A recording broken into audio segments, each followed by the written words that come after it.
এই যে জ্বরের মুখে কি আর বলবো, এমন করে ঝাল একবারে বিষ্ণি ঝাল করে বেটাতে দিলে মাখিয়ে যে আম্মু আনারস মাখিয়ে দিই, তুমি মজা করে করে খাও, ঝাল করে দিয়ে দিব তোমাকে। তো এই যে আনারস খাচ্ছি, কিছুই তো ভালো লাগে না, এই জন্যে আনারসটা খাচ্ছি। এটাই খেতে পারছি, খুব স্বাদ লাগছে মুখে। আর তো ঝাল যেই ঝাল করেছে বেটাতে, আহ করছি আর খাচ্ছি।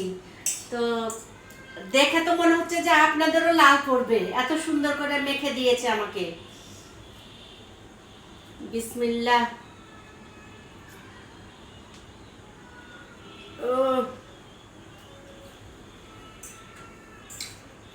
সেই সাদা, বাহ বাবজান আমার। তো আপনারা এইভাবে খেয়ে দেখিয়েন, অনেক টেস্ট হয়েছে, অনেক মজা পাবেন খেয়ে।